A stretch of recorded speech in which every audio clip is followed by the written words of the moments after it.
চিত্রকলায় আধুনিক একটি মাধ্যম ছাপচিত্র।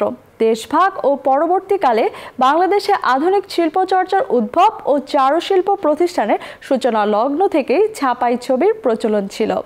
চর্চার ক্ষেত্রে কম হলেও বাংলাদেশে এই শিল্পের রয়েছে প্রাতিষ্ঠানিক মর্যাদা।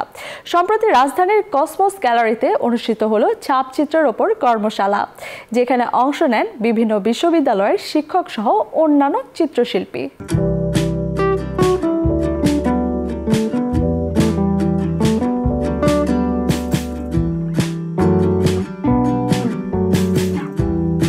প্রিন্ট মেকিংটা ছিল মানুষের আসলে একদম আদি ভাষা। যেমন মানুষ গুহা চিত্রে ছাপ দিয়েছে, ছাপ দিয়ে চিন্তা করেছে যদি এই বাইসনটাকে আমি ধরতে পারি, এই যে একটা জাদু বিশ্বাস, এইখান থেকে এই ভাষা। তার মানে মানুষের মুখের ভাষার আগে প্রিন্ট মেকিংয়ের ভাষাটা ল্যাঙ্গুয়েজ হিসেবে ছিল।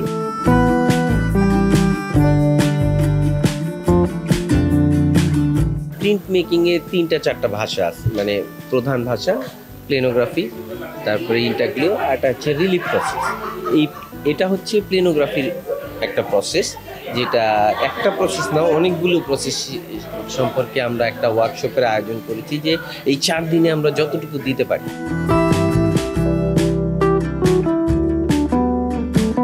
পেইন্টিংয়ের একটা কপি হয়, কিন্তু প্রিন্ট মেকিংয়ের 10টা অরিজিনাল কপি হয়। 10টার সাথে 10টার সূক্ষ্ম হলেও ডিফারেন্স থাকবে, কিন্তু এই 10টা কপি অর্থাৎ লেস দামে আপনি মোর কোয়ালিটিফুল জিনিস মানুষকে প্রোভাইড করতে পারছেন।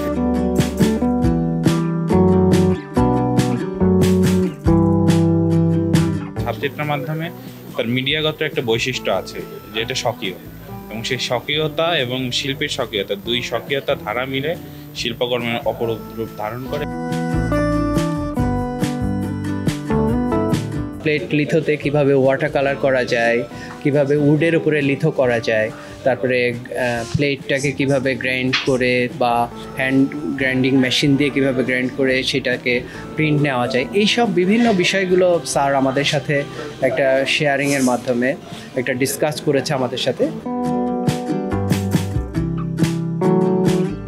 প্লেনোগ্রাফি এই মিডিয়ামটা প্রায় বাংলাদেশে বেশ মানে কয়েক বছর যাবতই কাজ চলে আসছে এই মিডিয়ামে, কিন্তু মিডিয়ামটা একটু অতটা কি বলে সহজলভ্য এবং সবার কাছে এই টেকনিকগুলো অতটা উন্মুক্ত না থাকায় সবাই করতে পারছিল না।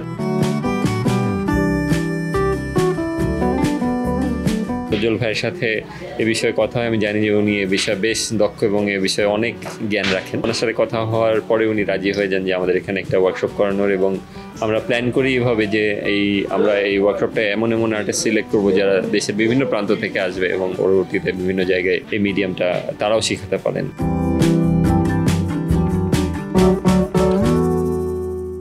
এই কর্মশালার মধ্য দিয়ে ছাপচিত্রের মূল বৈশিষ্ট্য আয়ত্তে আনতে পারবেন অংশগ্রহণকারীরা, এমনটা প্রত্যাশা করছেন আয়োজকরা। সেই সাথে এই শিল্পীরা নিজেদের প্রাতিষ্ঠানিক বিভাগেও ছাপচিত্রের কৌশল শেখাতে পারবেন অন্যান্য শিক্ষার্থীদের। একই সাথে প্রদর্শনীর মাধ্যমে ছাপচিত্রের প্রচার এবং প্রসারও পাবে সমান গুরুত্ব।